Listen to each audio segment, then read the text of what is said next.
Good afternoon and welcome to the last of the 2023 IHF Education Weeks, the 2023 IHF Management and Wheelchair Handball Education Week, where leading experts in the world of handball share their knowledge and experience over 7 days. We have 7 webinars available. My name is Adrian Costeo. I'm a member of the IHF media team, and I will be your host throughout the next week during all these webinars.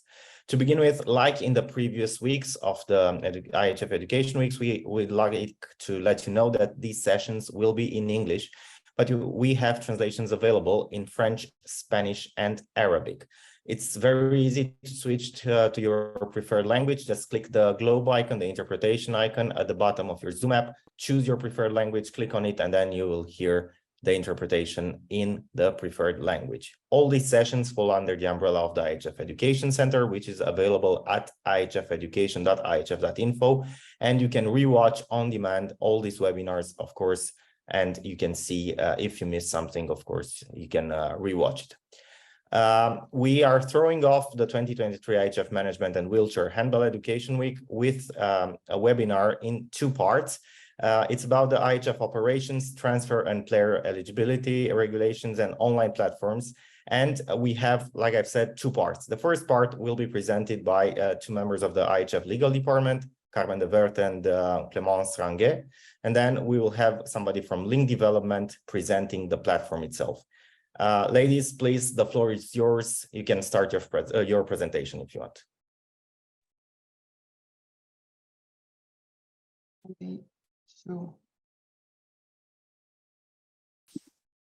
So good afternoon. I am Carmen de Vert from the IHF Transfer and Legal Department, and this is my colleague Clémence. We will speak about the IHF Transfer and Player Eligibility Regulations.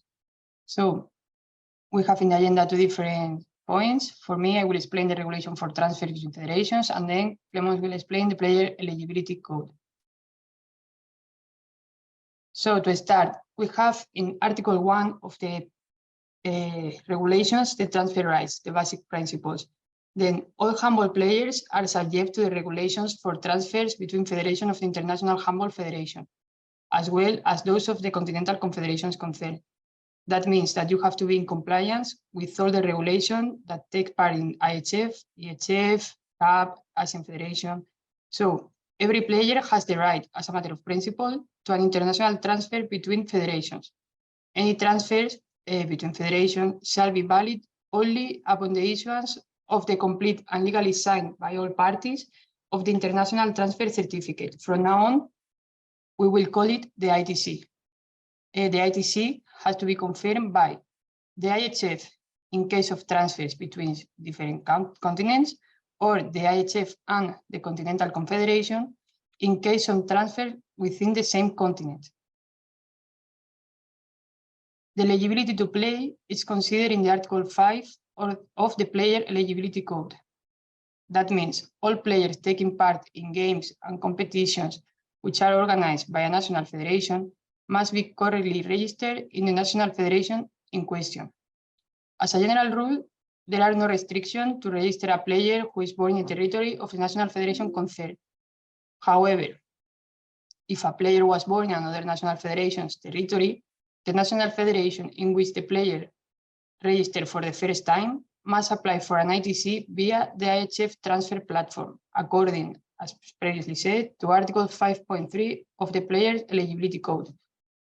The transfer for a fair registration could be requested as a 5.3 intercontinental or continental transfer, with the following reasons that are found in the platform. Never registered. A player never registered, then the releasing national federation shall confirm or reject that this player was never registered in the national federation. Players under 16 years old.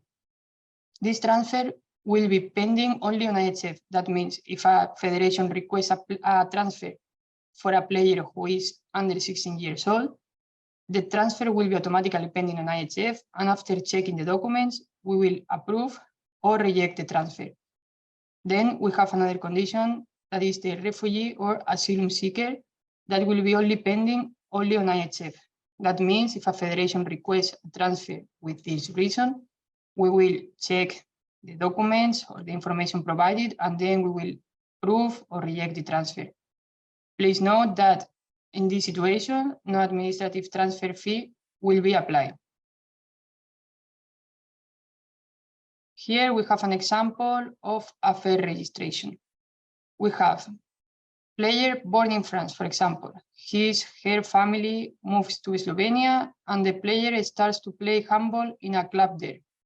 Then the Slovenian National Federation must request a transfer from the French National Federation.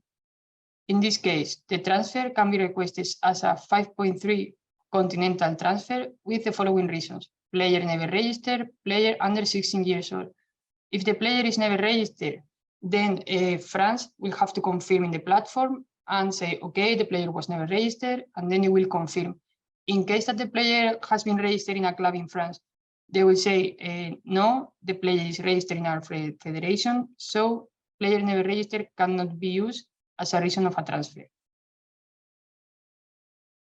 In case that the player is already registered in a national federation, well, the transfer rights of a player belong to the last national federation where the player was registered, and the transfer rights have no expiry date. That means if a player is registered, for example, in Germany, and the player stops playing now, in 10 years, if the player wants to continue playing, we can say in Slovenia, Slovakia, wherever in another country, the transfer rights are still in Germany. So the new national federation will have to request a transfer to the previous federation, in this case, Germany, saying the player has not played during the last 24 months, but a transfer is required because the transfer rights have no expiry date.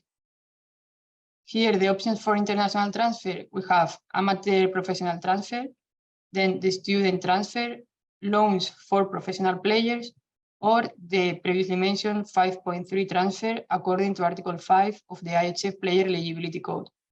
The reasons that you can find here are not played during the last 24 months, then the releasing federation shall confirm or reject within a 15 days period. If after this 15 days period, the releasing national federation has not answered, the request will be automatically pending on IHF.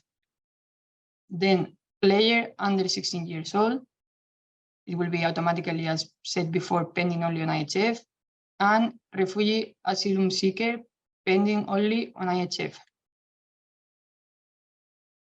Here we are going to explain the transfer procedure. Then the continental transfers are the transfers of players between national federations belonging to the same continental confederation. In this case, the transfer shall be requested by the Continental Confederation concerned via the IHF transfer platform. An example, a player registered in Cameroon, and Tunisia requests the transfer of this player. Then the African Confederation submits the transfer request via the IHF platform. Second, the IHF checks all the information related to the transfer, the player's name, player status, club, and the national federations involved.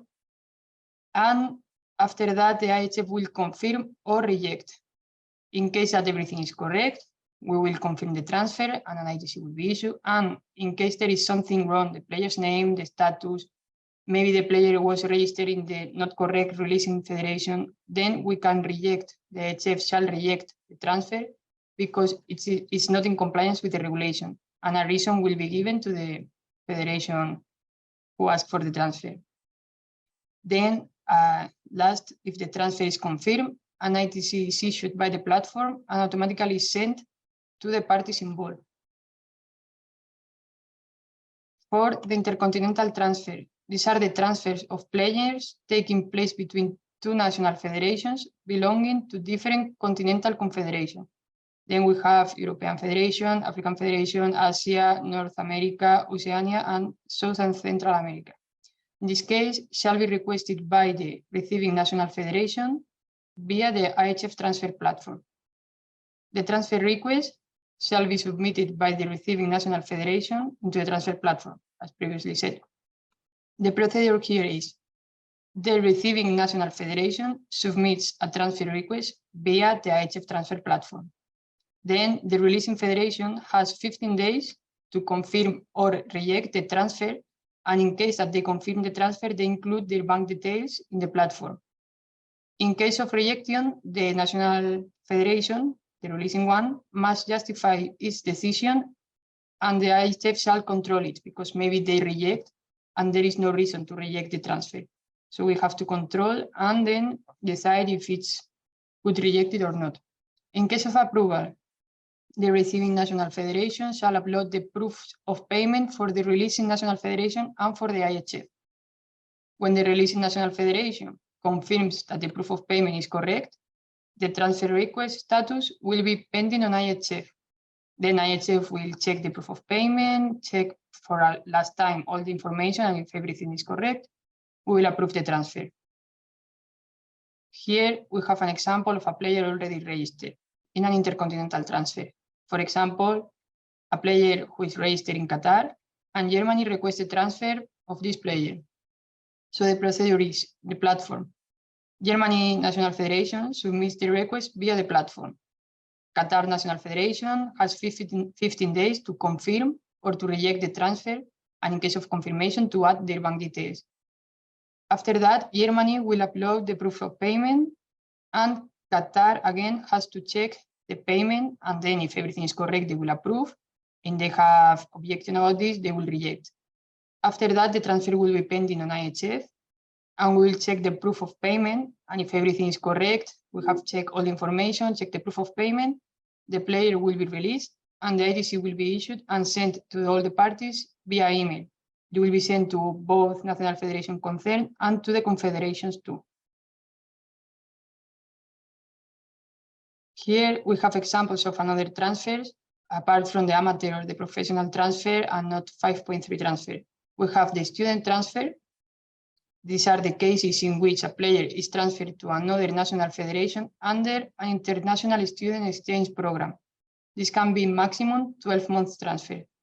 This transfer shall be available exclusively for players transferred to a club that plays at a level below the first or second league within the national federation concerned. That means if a player wants to be transferred as a student to a club who is registered or is participating in the competition in the first or second league or division, it will not be approved.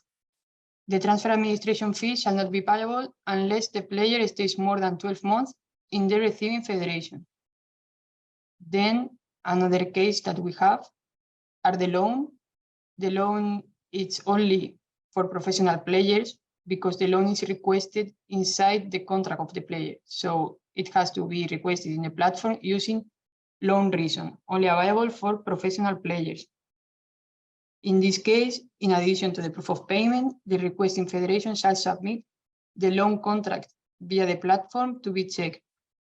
The loan period shall not exceed the expiry date of the player contract. So, for example, if a player has a contract with a club until 2025, the loan cannot be with the new club until 2026.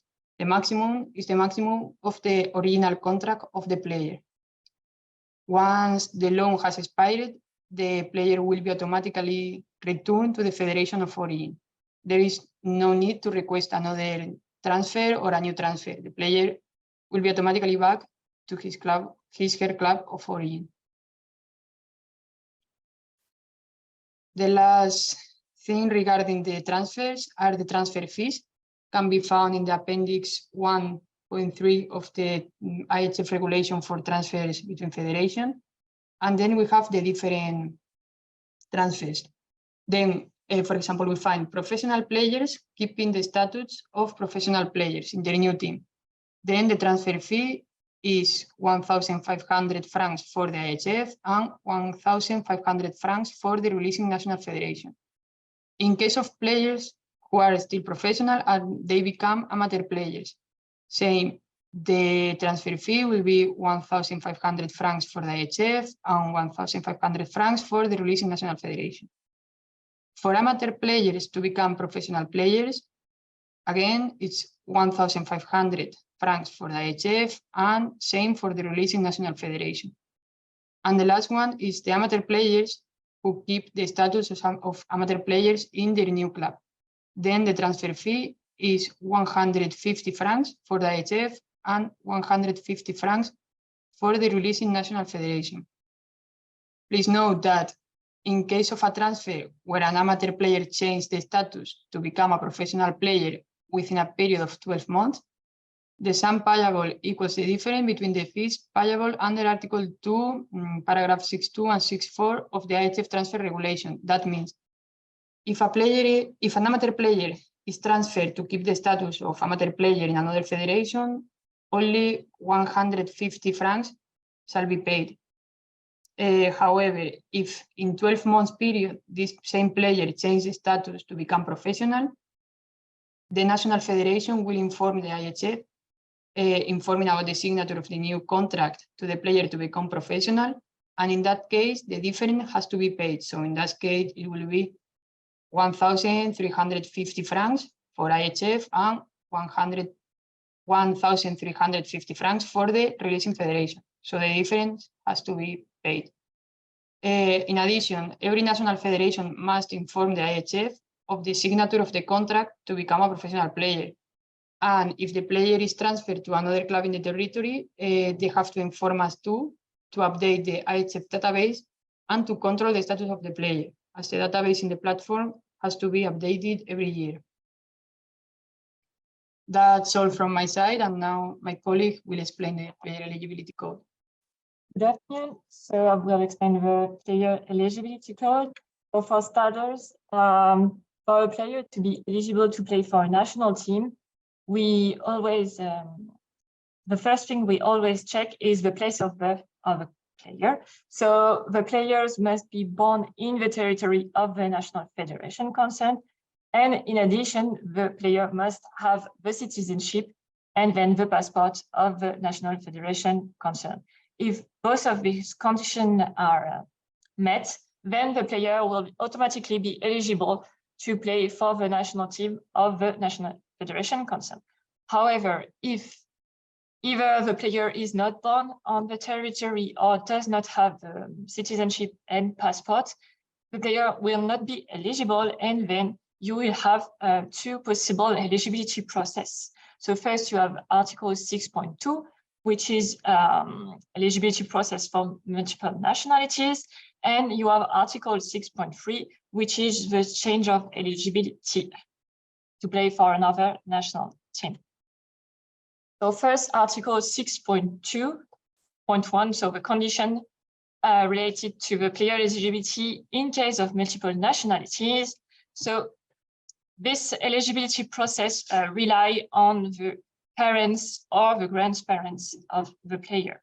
So we will start, I will explain and at the same time do an example, but it's be as much clear as possible. So we will take a player who is born in France, and the player has the French citizenship and passport, but the player also has the German national citizenship and passport. So he has two passports and decided to play for Germany national team. So the player was born in France, so he does not meet the first requirement. So then we will check if one of the parents of the player was born in Germany. If it's the case, then after the eligibility process, the player will be eligible to represent Germany.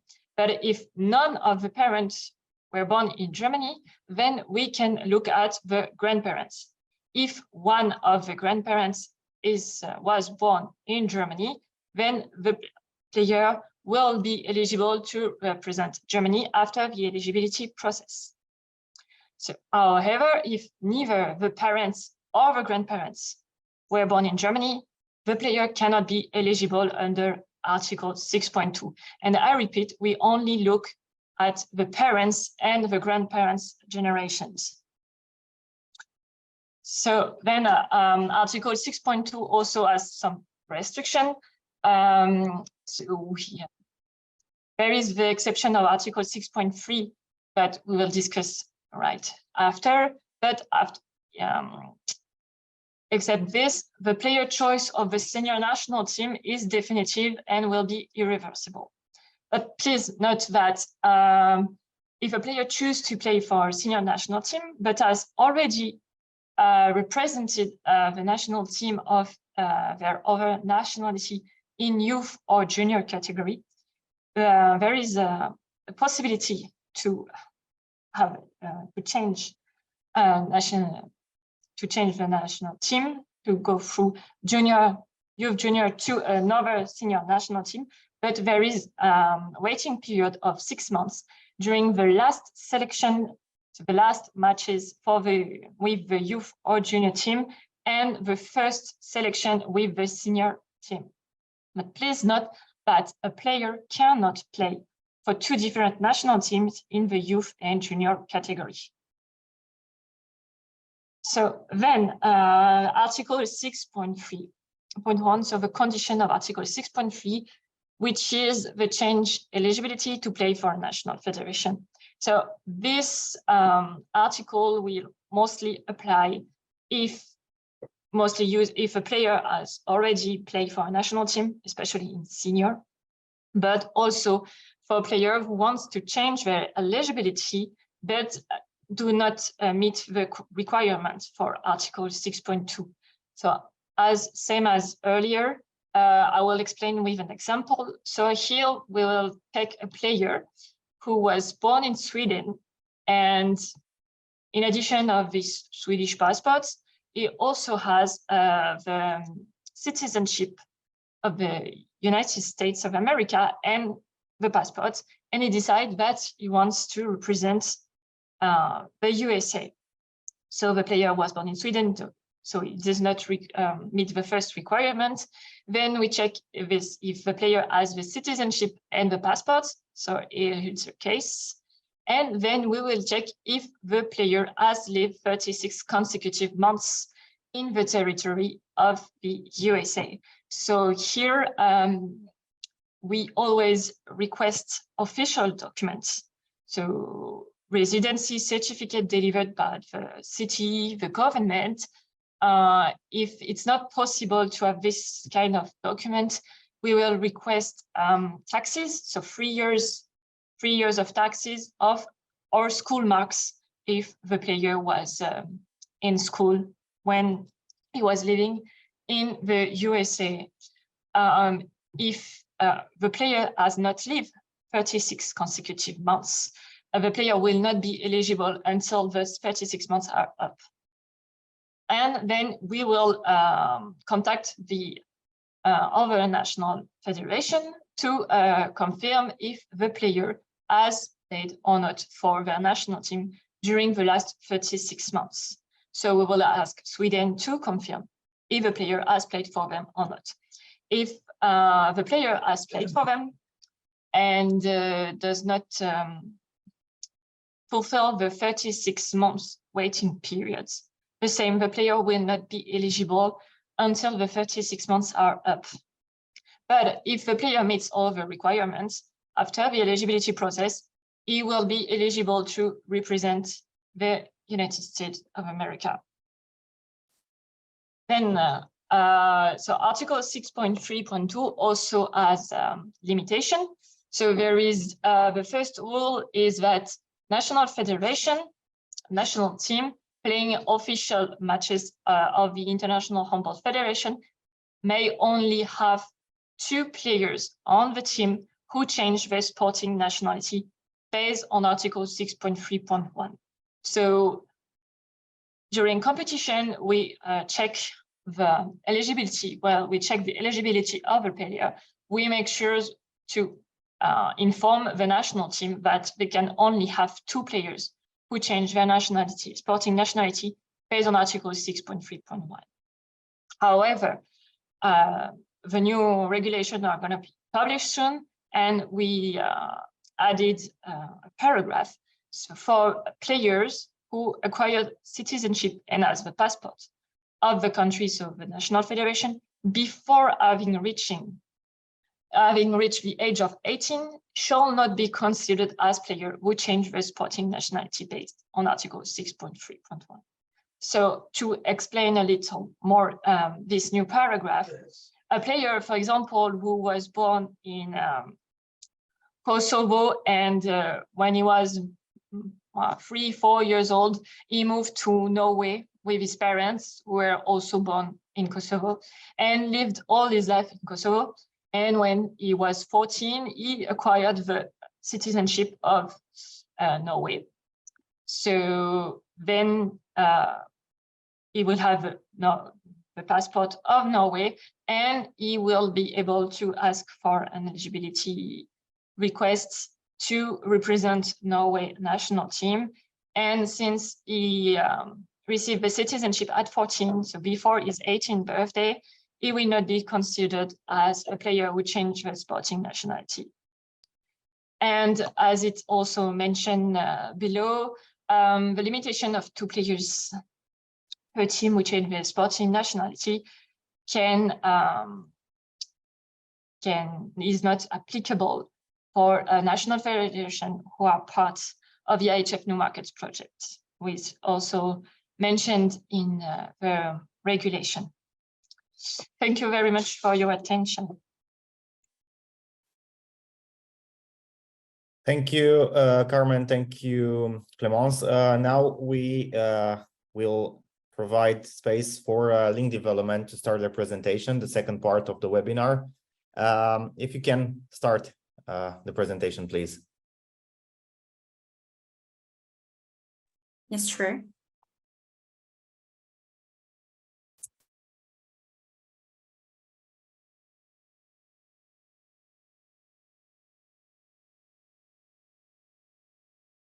We can see it.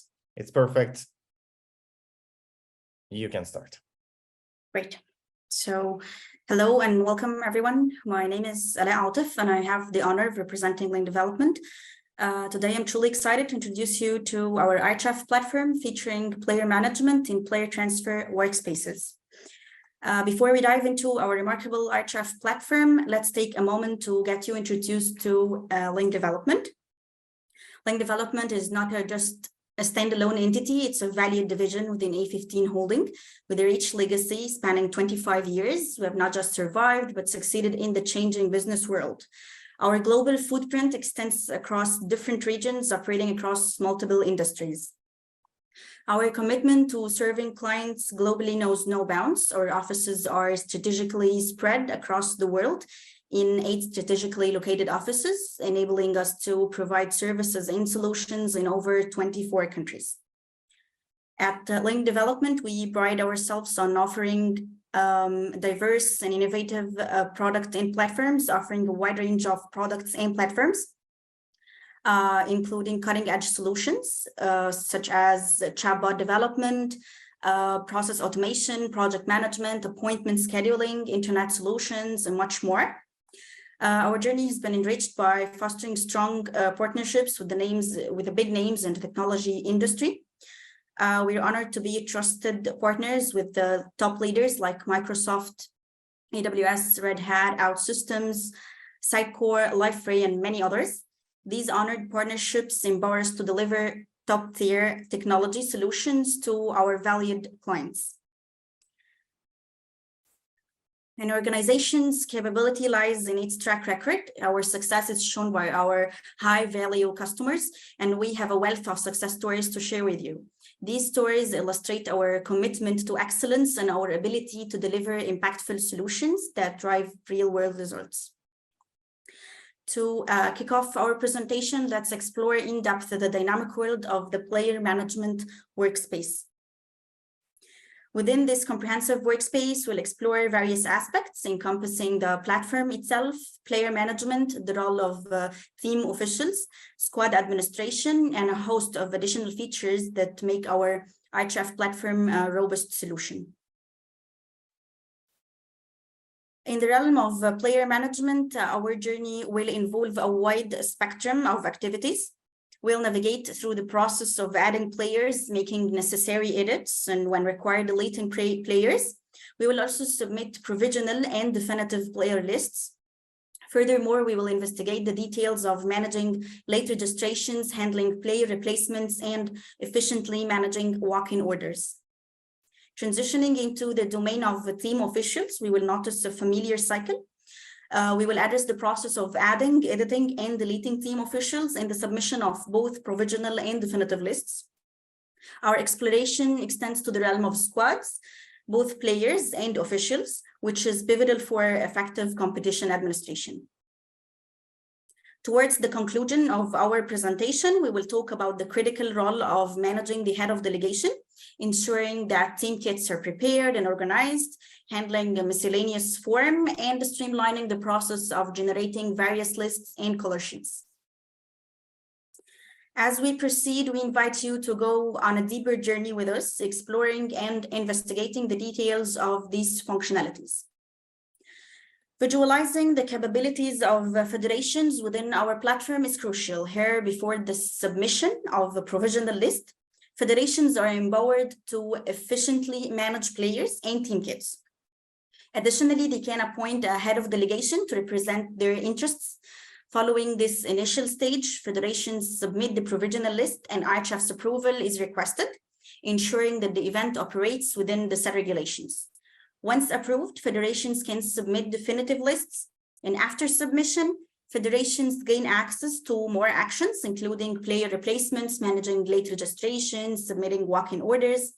And if IHF approves the definitive list, federations can seamlessly administer squad players and officials before each match, making our platform a one-stop solution for comprehensive competition management. Now that we have a broad overview of the player management workspace, let's roll up our sleeves and go on a detailed video exploration of its various functionalities and workflows.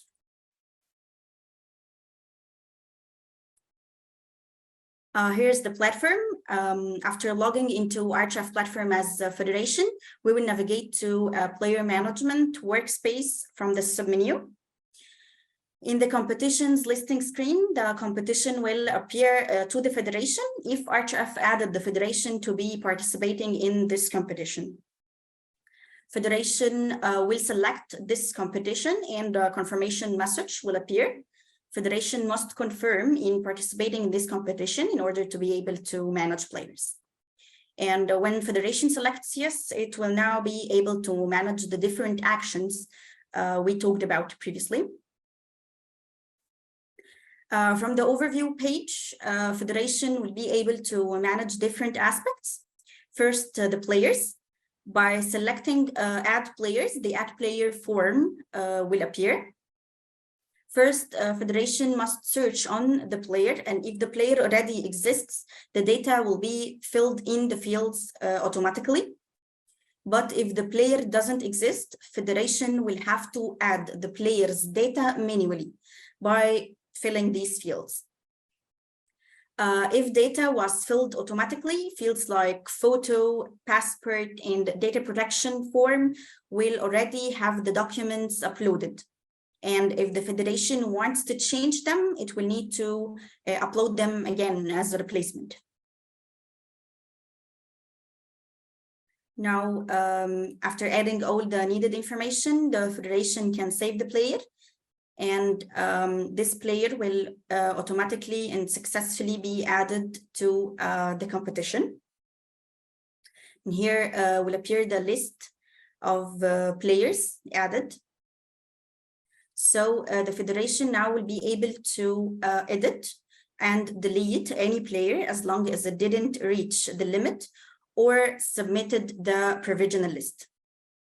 The number of players to be submitted in the provisional list is configurable by IHF, and when the federation finishes adding all players, it can submit the provisional list confirming that no more changes can be done. And by then, the players' statuses will be changed to pending provisional approval. And an email notification will be sent to IHF to approve or reject. I'm sorry, I will interrupt you just a small second. Can you talk a bit slower for our interpreters to understand and properly translate what you are saying, please? Sure, no problem. Okay. Thank you very much. Sorry for interrupting. You can resume your presentation. No, it's okay.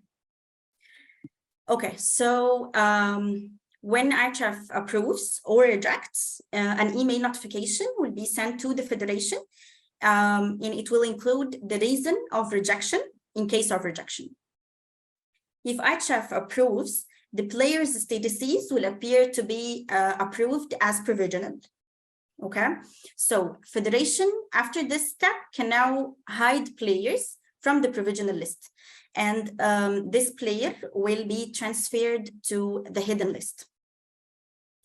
Then the federation can select the players and submit them as definitive list, knowing that also the number of players in the definitive list is configurable by IHF, along with the limit of naturalized players in the definitive list.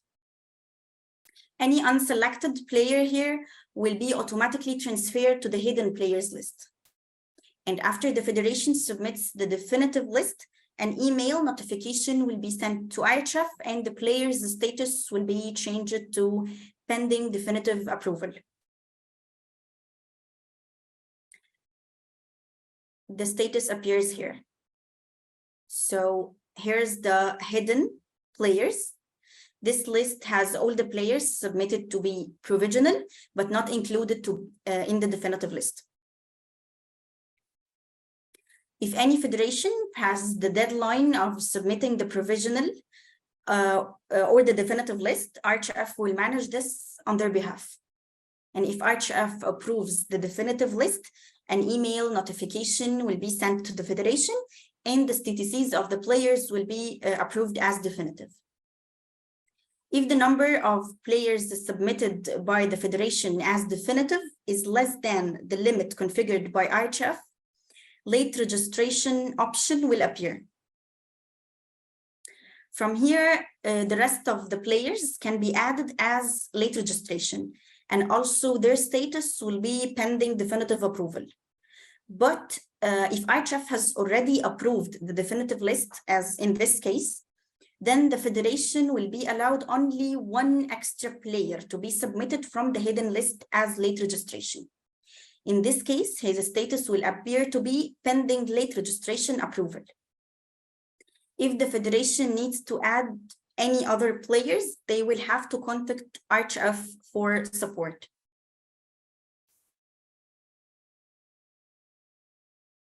So going back to the players list, we will find here the player that the federation submitted as late registration added to the list, and his status appears to be approved as definitive. Also, after submitting the definitive list, the federation can replace players. Here, the replacement process is initiated from the players list, and the drop-down of players is filled with players from the hidden list. After submitting the replacement request, this replacement must be approved by IHF, and then the configured number of replacements for the competition will be decreased by 1 for this federation. Federation also can check its replacements from the replacement list, where each player appears along with his replacement and the status of this replacement. As it here appears to be pending, then approved.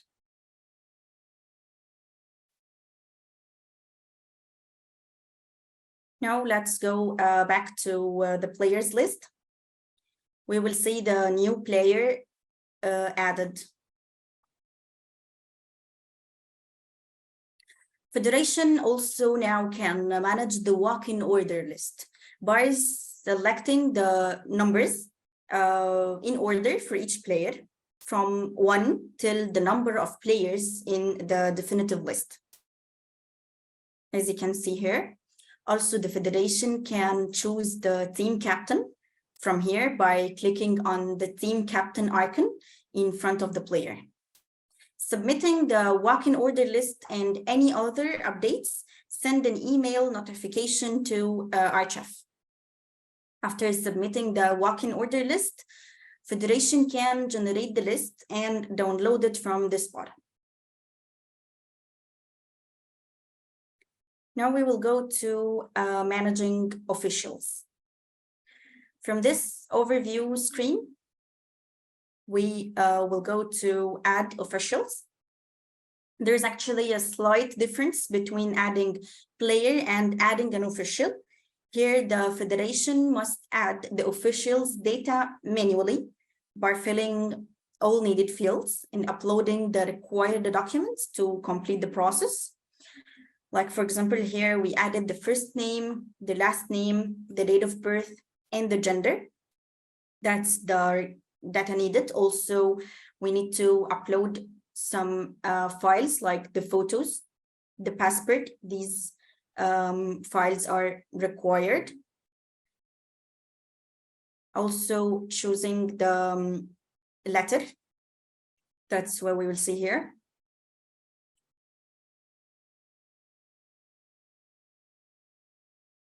After adding all these data, now the federation can save the official. And here's the list of all added officials by the federation.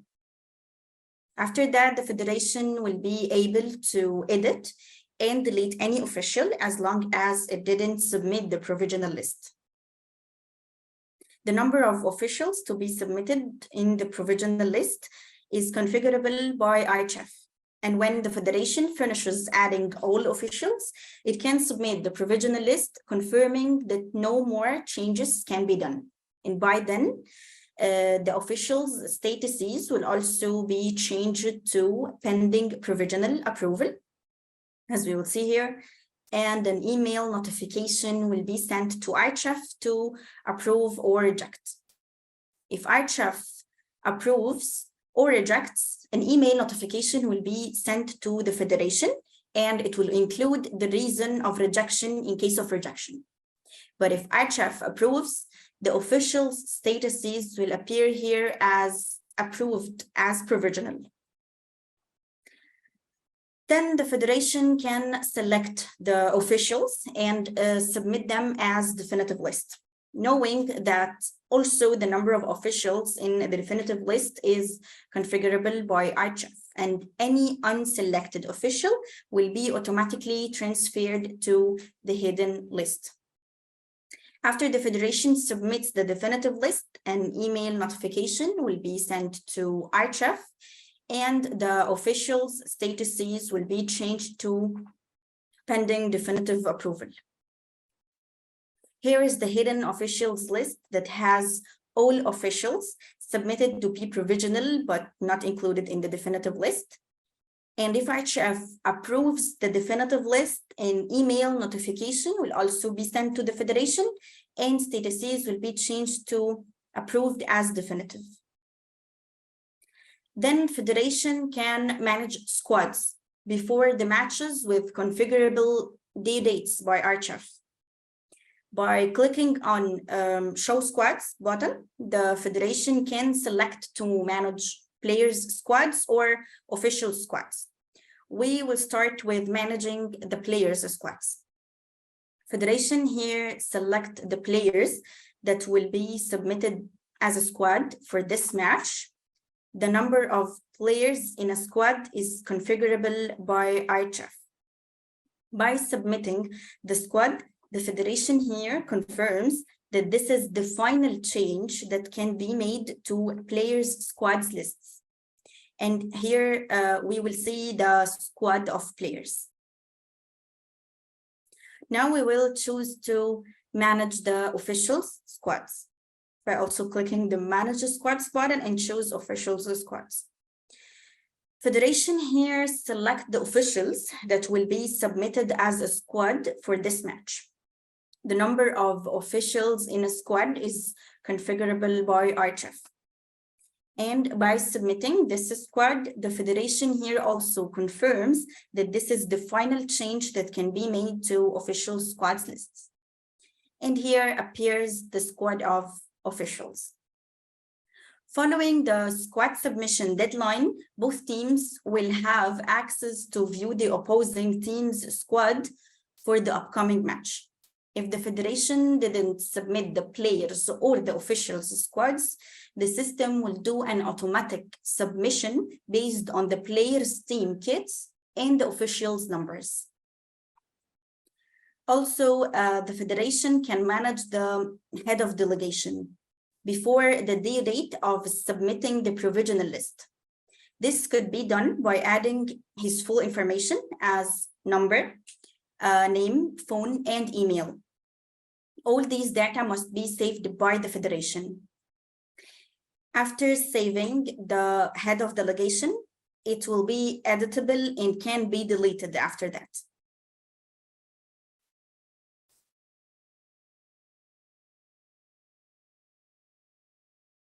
Now we will go to theme kits.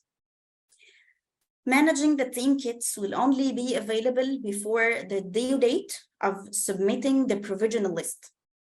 Federation from this section can add information of up to 3 different theme kits.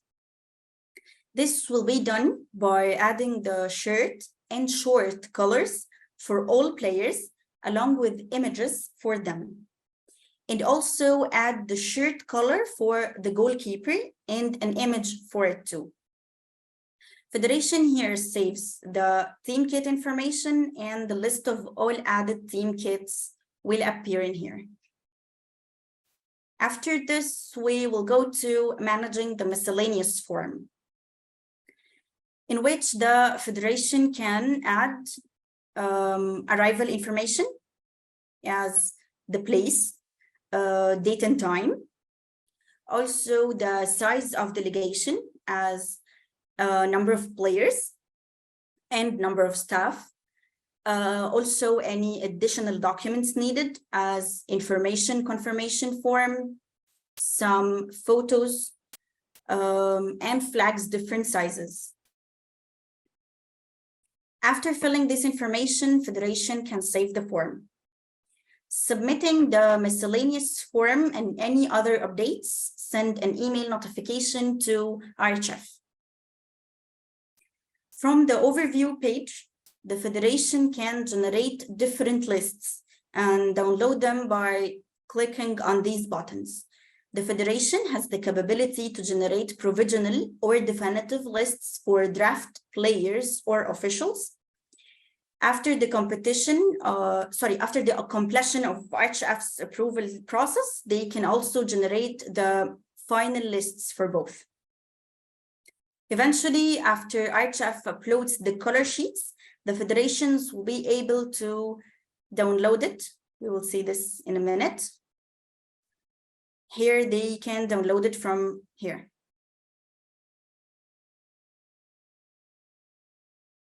So as a quick recap for this workspace, let's review what we've covered. When a federation logs in, they'll find the competition listed in the competition's listing screen.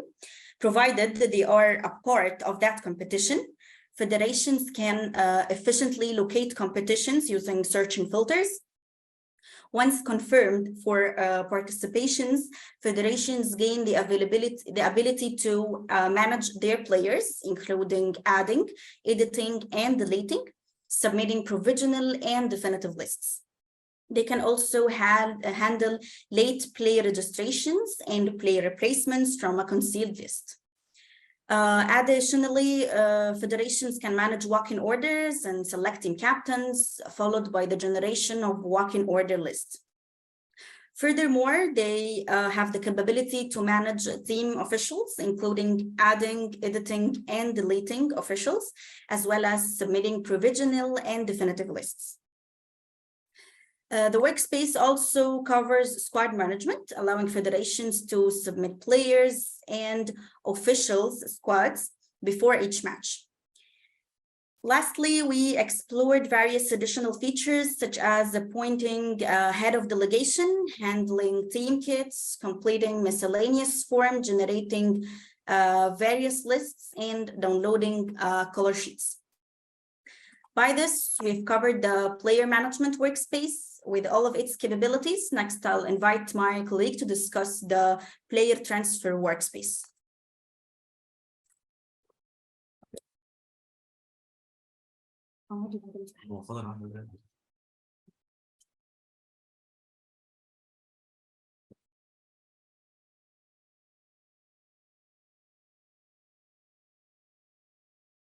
So moving to the second module, which is player transfer platform, we're going to move through the stakeholders acting on the module and the transfer request types and workflows from creation till certificate generation.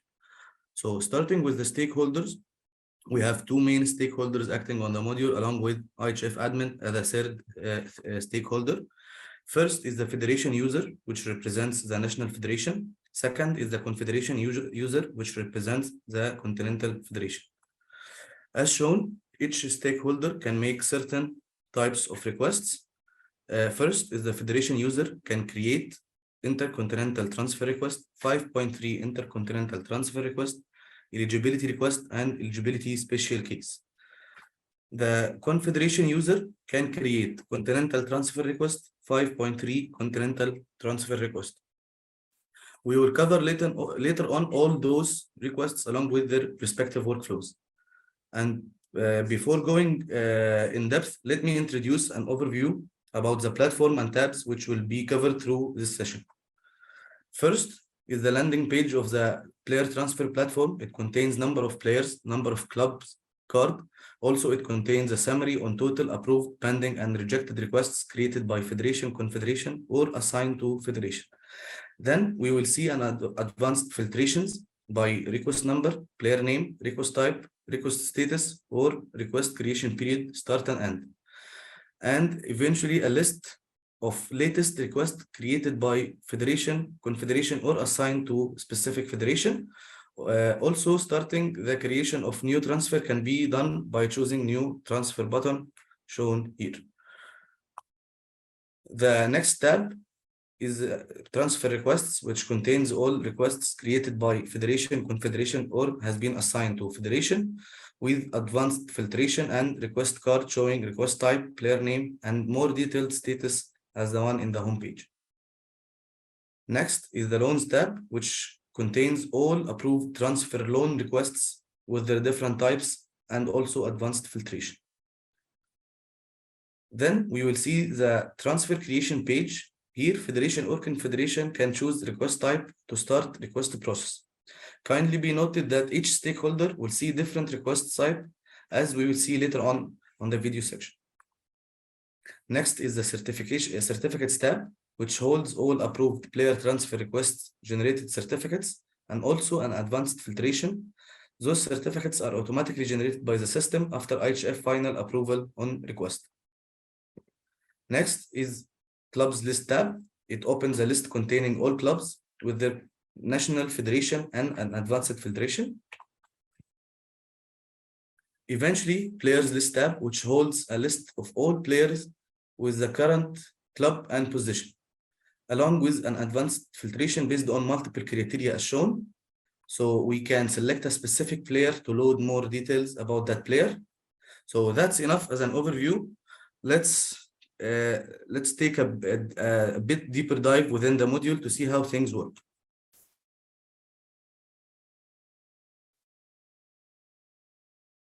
So let's start with player transfer request for federation user. First, we need to log in as a federation user. We will use Germany Federation for this demo to be our requesting federation. Then we are going to navigate to profile icon to choose player transfer workspace tab. So we will be redirected to overview page mentioned previously with the stats, filters, and latest requests. Now we are going to start the creation of a new transfer by choosing new transfer button. Here are the request type can be made by federation. We will start with intercontinental player transfer request by choosing intercontinental player transfer from the list. Request creation form will open with requesting federation field defaulted to current logged in federation. We will choose the releasing federation. Then we will choose the request for field, either unlimited release or loan. Both will carry the same cycle until IHF approved. Then filling player information. Here the federation can search for the player by name and player data will be automatically filled by the system. And if it doesn't exist, data should be entered manually and the data will be saved in the system for further usage. Next, filling the request information, choosing the receiving club, which the player is going to be transferred, selecting the player status. Here we will see 4 different options: professional, amateur, student, player with educational agreement. They have a little logic. If we choose student as a receiving club status, we will see that student certificate field is required to be uploaded. and no proof of payment will be required in the further stages. And if we choose professional, as we will see, there will be a start and end date of the contract, which will be mandatory. Then after selecting the start and end dates, we'll select the license, or we will set the license validity date, choose the competition level of the club. Then moving to releasing club section, we will find the releasing club is auto-selected to the current club of the player, choosing the player status in releasing club, start and end date of the contract in the releasing club. And then after setting all of those fields, we can set the compensation for education. Here, the field value must be payable if the player age is between 16 to 23 and the player had played at least one international match. But for our case, it will be auto-selected to not payable as the criteria is not matched. Then choosing the payment agreement, check the acknowledgement field here. And finally, submit request. Also, there is option to save request as draft completed in a later stage. Now the request has been created and the system generates a request number, which will aid in request tracking through the workflow. We can copy it. And then we can return back to the workspace homepage to track request by filtering request using request number, pasting the number here, press filter. Then we can see our request here after filtration had occurred. Also, we can choose the request by clicking on it to view more details. As we see, status is pending on releasing federation approval and rest details below as entered. So returning to the workflow, after creation of the request, an email notification will be sent to releasing federation to take an action on the request. As we will see now, we will log in as releasing federation, which was Algeria Federation, navigating to the workspace, then finding the request we need to make decision on. Then we can see the request number, request type, player name, player status on the request card. And by selecting to the inner page, we can see a more detailed status and all the field has been submitted by the requesting federation. Then releasing federation can choose make decision button to interact upon the request. So in case of rejection, it will be mandatory to add rejection reason, and an email notification will be sent to requesting federation stating the rejection reason entered. And in case of approval, payment details field will be mandatory and the workflow shall continue as we will see. By approving the request, an email notification also will be sent to receiving federation and the request will go through the following scenario.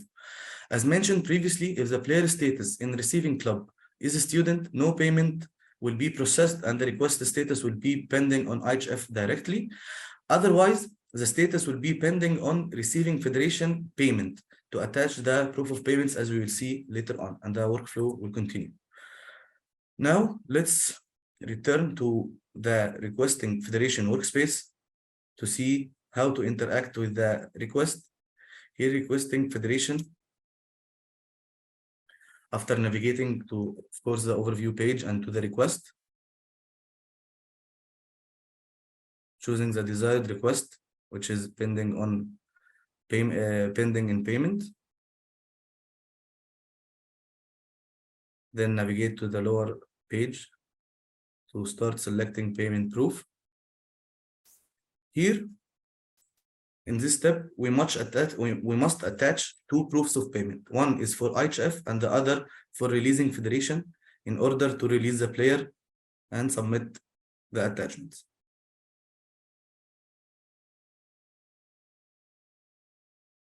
So after submitting, email notification will be sent to releasing federation in order to review the proof of payments and to choose release the player.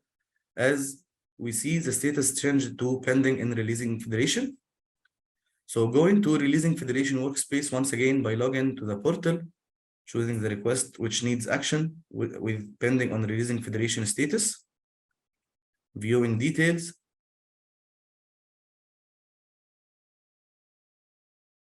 and we will find at the bottom of the form of the page will be attached the proof of payment that needs to be reviewed. It can be downloadable, then choose release.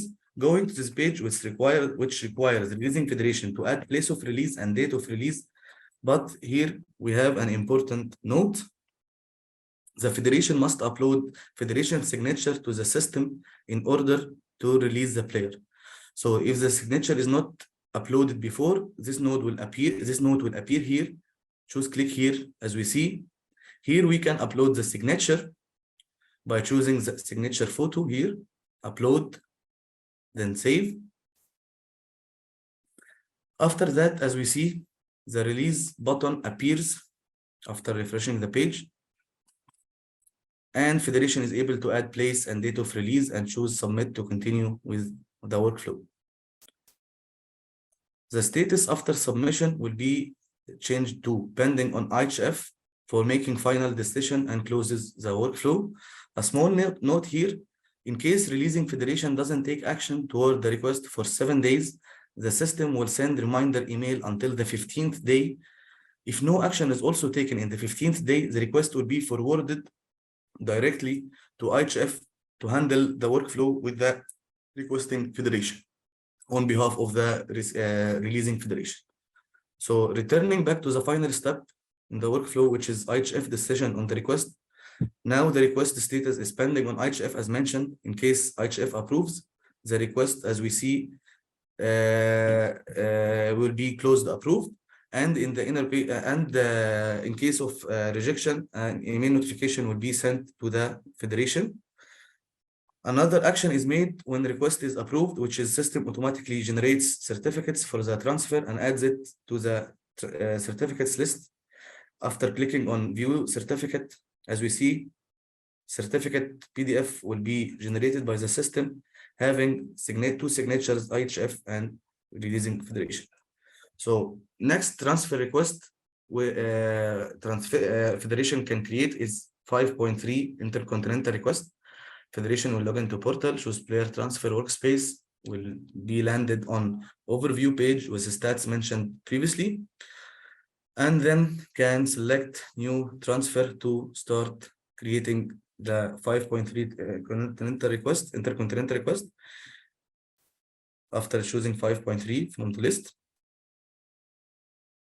here is the form for creating the request. Requesting federation shall search for player by his name, and player data will be auto-filled in case of existence and must be entered manually in case it doesn't exist, and data will be saved for future usage. After that, moving to request information, player status as previously mentioned. The beginning and expiry dates of contract will be mandatory in case of professional and will be changed in other cases. Selecting the receiving club and setting the license start validity date, competition level of club. Here, as we see, we have transfer reasons. We have 4 transfer reasons. Each has its own scenario. If federation chooses refugee, asylum seeker, or chooses player under 16, the request will be sent to IHF directly for review and decision. If transfer reason is chosen as hasn't played for at least 24 months, the request will be sent to latest federation the player was in to add comment on the request. Then the request will be forwarded to IHF to review and make decision. Eventually, if the transfer reason is never registered, the request will be sent to the player's nationality federation to add comment, and then the request will go to IHF to take decision. After that, uploading the supporting document for the transfer reason, as we see, choosing support document, then upload.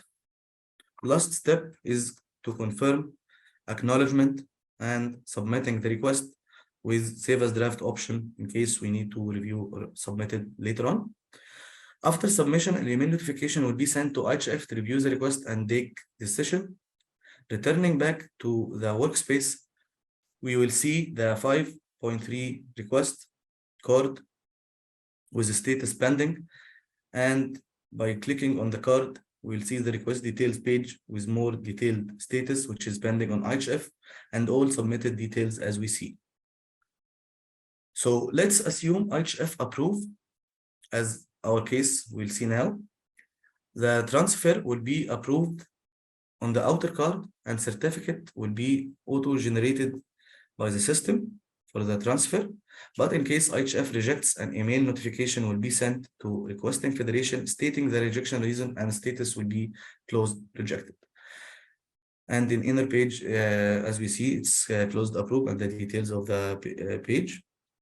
And eventually navigating to the certificates tab to view and select the auto-generated certificate, as we see for the transfer. Here's a full certificate with the signature.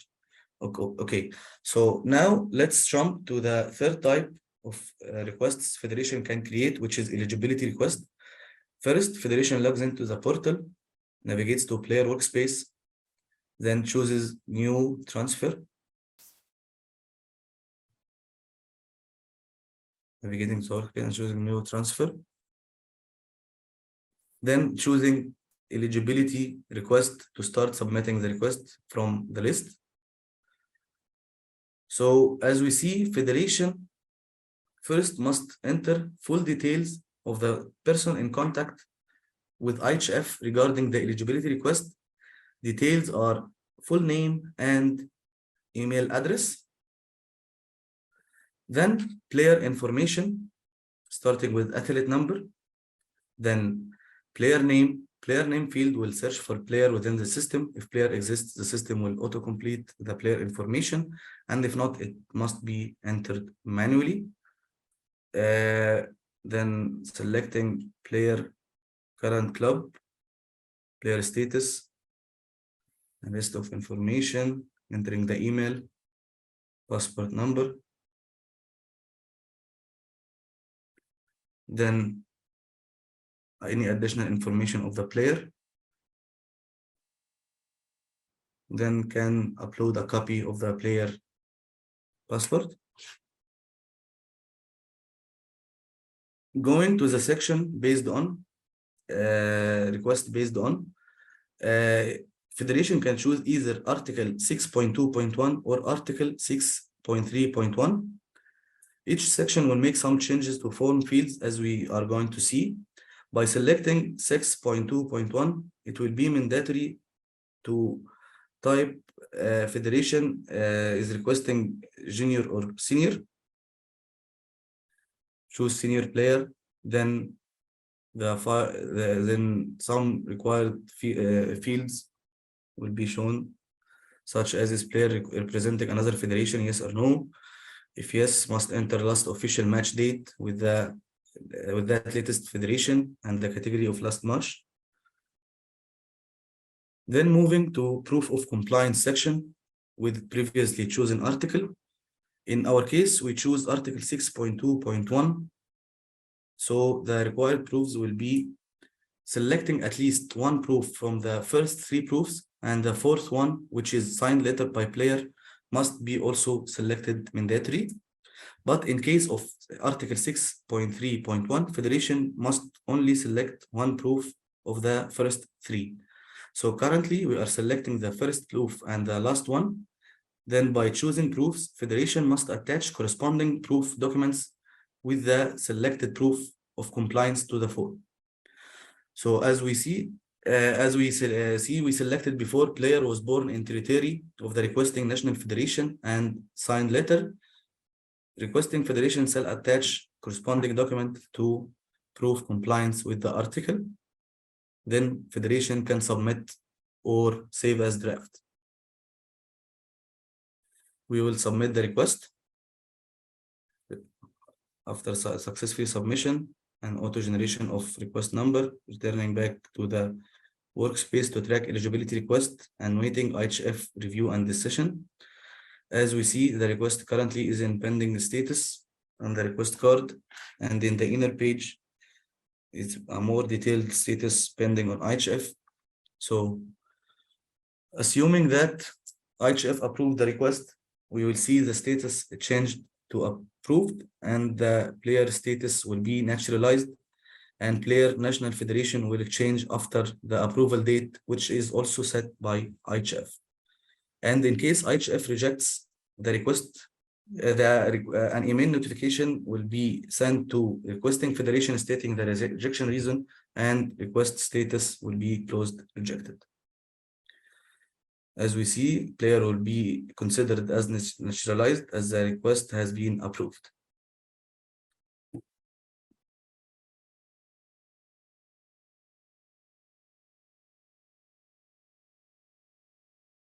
So going to the last request type, the National Federation can submit, which is eligibility special case request. After requesting federation logins and navigates to player transfer workspace, choosing new transfer and selecting from the request types eligibility request special case to start the workflow. As we see, the requesting national federation will be auto-selected as per the current user, then adding the player name, which in this case will be manually entered with no autocomplete as previous forms, then selecting national federation of origin, selecting category and the date, attaching a signed letter by the player, then attaching supporting documents, then finally we can submit or save as draft. Choose submit to continue with the workflow. The request is submitted successfully, stating the request number, which is auto-generated. So returning back to the workspace to track the request, we can find the eligibility special case request here with the status pending on the request card. And in the inner page, we can see a more detailed status, which is pending on IHF for reviewing and making decision along with the request details. Then assuming that IHF approved the request, as we see, the request status will be changed to closed approved, and in case of rejection, a notification email will be sent to requesting federation stating the rejection reason, and the request status will be changed to closed rejection. So moving to the second stakeholder, which is continental player transfer. Now we will cover this and see which type of request can make. We can see the workspace overview page as mentioned previously, containing the number of players, number of clubs, number of approved, pending, rejected requests, and all other options. So in order to start with the workflow and to view the request types can be created by confederation, we choose player transfer tabs or add new button as an alternative, of course. Here are the request types available for confederation requesting. They are continental player transfer and 5.3 continental player transfer. So we will start with continental player transfer. Continental user can request transfer of players across federation in the same continent. First, confederation chooses the requesting federation, then the releasing federation. As we noticed, the list of national federations here are located in Europe, as the request creator is Europe Federation. Then player information, entering player name. System will autofill the rest of information in case of existence, and will be required as to be entered manually in case it doesn't exist. Confederation can also complete any missing data about the player. Then moving to the request section, request information section, selecting player status in the releasing federation. We will choose professional, so it will be mandatory to fill expiry and date of contracts. Then moving to receiving club, then selecting the player status in the receiving club. We will select professional, so it will be mandatory to add the start and end dates of contract in the receiving club. Then compensation for education, as mentioned previously.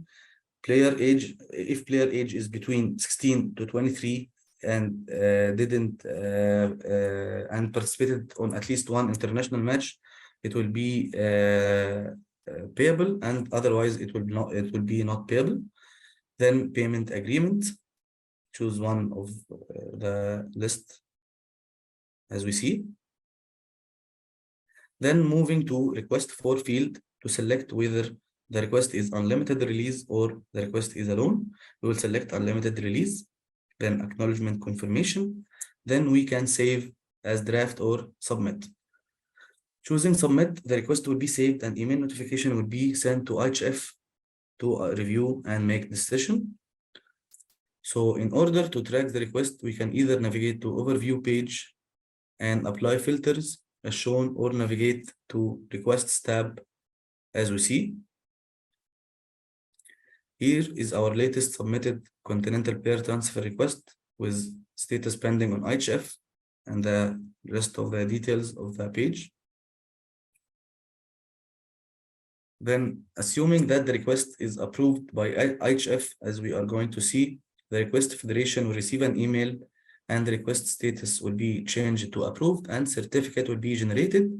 And in case of rejection, an email notification will be sent to requesting federation stating the rejection reason, and the request will be closed rejected. And here, as we see, IHF adds place and date of release and approval date. Then navigating to certificates tab to view the generated certificate by the system.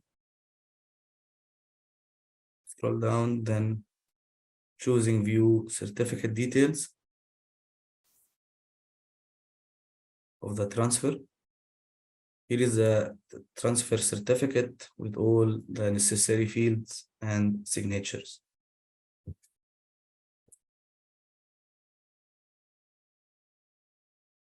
So moving to the second request type, a continental federation can submit, which is 5.3 continental player transfer request. So after confederation login to the portal, navigating to player transfer workspace, then choosing new transfer, confederation shall select 5.3 transfer request from the list in order to start the request workflow. Confederation will start by selecting the requesting federation from the list. Then we'll fill the player information, searching the player by field. Of course, it will auto-generate, auto-fill the other fields in case of existence. And if in case it doesn't exist, player information must be entered manually. Next is request information, selecting player status, select professional. As we see, some fields became mandatory, like beginning and expiry dates of contract, setting the dates, and then selecting receiving club from the list. And setting the license validity date and compensation level. And the transfer reason as mentioned previously. Also, we can add additional remarks, but it's not mandatory, it's an optional. Then finally, uploading supporting documents for the transfer, confirming acknowledgement, and submit or save as draft. After submission, the request is saved and an email notification will be sent to IHF to review and make decision. So returning back to the workspace to track the request, as we see, we have one pending request on the stats card above, and below is our 5.3 player transfer request with status pending. And here is the inner page after choosing the request card to view the details of the request. So assuming that the request is approved by IHF, in this case, an email will be sent to requesting federation and transfer status will be changed to approved, and also certificate will be generated by the system as we see. But in case of rejection, an email notification will be sent to requesting federation stating the rejection reason and status will be closed rejection. Here is the details page and status closed approved.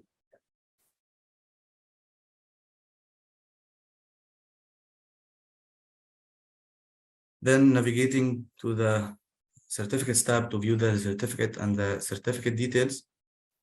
Here is the certificate with all information and signatures. Eventually, here we are going to demonstrate an additional workflow for transfer request of type loan. Previously, we saw together how to create intercontinental and continental player transfer requests with type unlimited release, but now we will create another one with type loan. So loan can be selected for intercontinental and continental player transfer requests with the same steps mentioned previously, but with a little difference, as we will see now. Also, a note here that the player status in receiving club must be professional in order to choose loan. So by filling the form inputs and as we mentioned previously, until reaching the request for field, here we select loan. After selecting loan, field a loan until will appear and become required. The loan until field must be between the original contract with current club start and end dates. And in case of player status is a student, must be 1 year as maximum loan period. And the system will automatically update the player's club to previous when the loan until date is reached. So now we can confirm acknowledgement and submit the request. The request is saved and the workflow will continue as mentioned before until IHF approval. The player club will be changed to receiving club name until loan ends. And also the request will be added in loans tab. So now we will log in as a receiving federation to view the loan tab and to demonstrate the additional workflow that can be made here by navigating to loans tab. Here is the approved loans. By choosing the loan, the receiving federation can open a loan cancellation request from here by clicking cancel loan. Now the cancellation request is sent to releasing federation to take action. Login as releasing federation, navigating to then navigating to loans tab. Then we can see the loan status has changed to pending releasing federation. Selecting the loan to open details page and to choose make decision option. Releasing federation has an option to reject or approve cancellation request. In case of rejection, releasing federation must enter rejection reason, and in case of approve, releasing federation must enter date of approval in order the cancellation will be valid from. Then submitting the request. Now the request is sent to receiving federation to upload the cancellation agreement document in order to continue with the workflow, and the request status is changed to pending on cancellation agreement as we see. Now receiving federation will log in and navigates to loans which needs cancellation agreement as we need the loan details page and choose cancellation agreement button.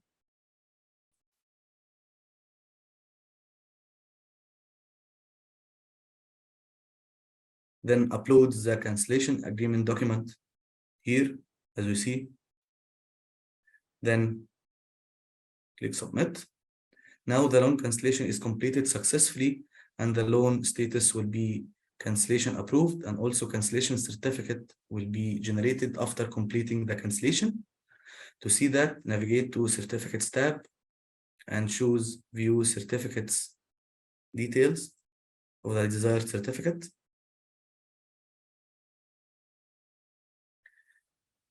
Here in the loan cancellation, here is the loan cancellation certificate. So in this presentation, we had covered player management and player transfer modules with all capabilities and workflows. Finally, we thank you for your time and attendance today. Your interest is greatly appreciated. Thank you and have a great day. Thank you very much, all of you. We had some questions, but you replied to all of them through your presentation. So it was very knowledgeable. We understood everything and all the questions were answered. On this, we conclude this webinar with the IHF platform. Thank you very much for presenting. Thank you very much for attending. And we will see each other once again tomorrow at 13 CEST with another webinar in the 2023 IHF Management and Wheelchair Handball Education Week. Until then, have a nice day, goodbye, and enjoy your Monday.